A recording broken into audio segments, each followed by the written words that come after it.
Assalamu alaikum dear viewers and well wishers, welcome back to my YouTube channel EGST English by Shahin sir. প্রিয় শিক্ষার্থী, তোমরা যারা 2026 সালে পরীক্ষা দিবে অথবা তোমরা যারা 2025 সালে দশম শ্রেণীতে উত্তীর্ণ হয়েছো তারাই 2026 সালে এসএসসি পরীক্ষা দিবে। তোমাদের জন্য শর্ট সিলেবাস জারি হয়েছে। ওকে, তোমাদের পরীক্ষা দিতে হবে 2026 সালের এপ্রিল মাসে অথবা ফেব্রুয়ারি মাসে হতে পারে। ওকে, তোমাদের জীববিজ্ঞান যে শর্ট সিলেবাস রয়েছে সেটা আমি বলে দিচ্ছি। তোমাদের নবম ও দশম শ্রেণীর বই কিন্তু একটাই, সেই নবম ও দশম শ্রেণীর বই থেকেই তোমাদের অধ্যায় শর্ট করে দেওয়া হয়েছে। ওকে, দেখো প্রথম অধ্যায় জীবন পাঠ। এই জীবন পাঠ এই প্রথম অধ্যায় থেকে তোমাদের পুরোটাই পড়তে হবে, এখানে কোনো কিছু বাদ যাবে না। দ্বিতীয় অধ্যায় জীবকোষ ও টিস্যু, এখান থেকে কোনো কিছু বাদ যাবে না। প্রিয় শিক্ষার্থী, আমি তোমাদের প্রতিটি বিষয়ের উপরে 26 সালের শর্ট সাজেশন আপলোড করবো ইনশাআল্লাহ। সেগুলো তোমরা পেতে চাইলে অবশ্যই আমার চ্যানেলকে সাবস্ক্রাইব করো এবং কমেন্ট করো তোমরা কারা কোন স্কুল থেকে দেখছো এবং কারা কারা বিজ্ঞান বিভাগ নিচ্ছ।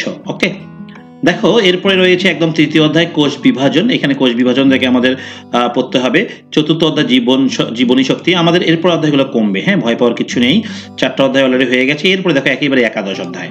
ওকে, তাও আবার একাদশ অধ্যায়ের আংশিক, পুরোটা থাকবে না। ওকে, বুঝতে পারছো?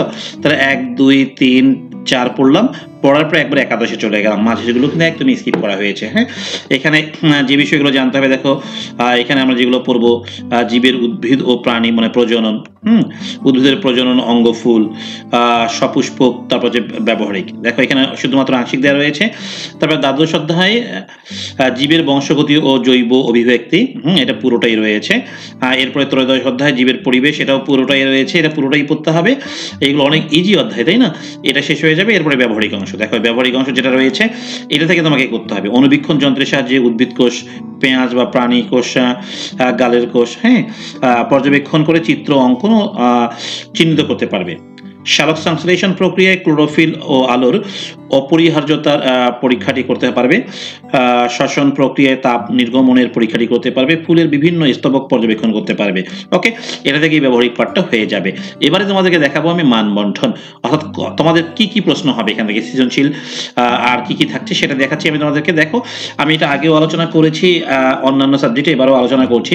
তোমাদের মনে রাখতে হবে পদার্থ, জীববিজ্ঞান আর রসায়ন, এই তিনটি সাবজেক্টেরই কিন্তু মানবন্ঠন একই, মানে প্রশ্নের মান কিন্তু একই। হ্যাঁ, 100 মার্কসের পরীক্ষা হবে।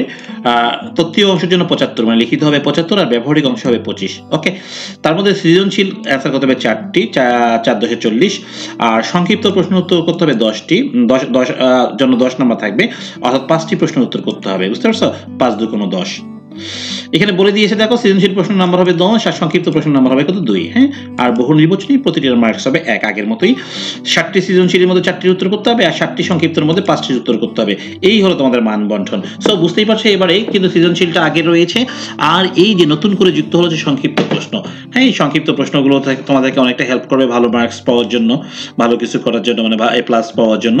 প্রিয় শিক্ষার্থী, তোমরা যারা এসএসসি 2026-এ পরীক্ষা দিবে তোমাদের জন্য আমার ইংরেজি হ্যান্ড নোট রেডি রয়েছে। তোমরা অবশ্যই ইংরেজি হ্যান্ড নোট পেতে চাইলে কমেন্ট সেকশনে কমেন্ট করো, ওয়ান আফটার আনাদার তোমরা নোটগুলো পেয়ে যাবে।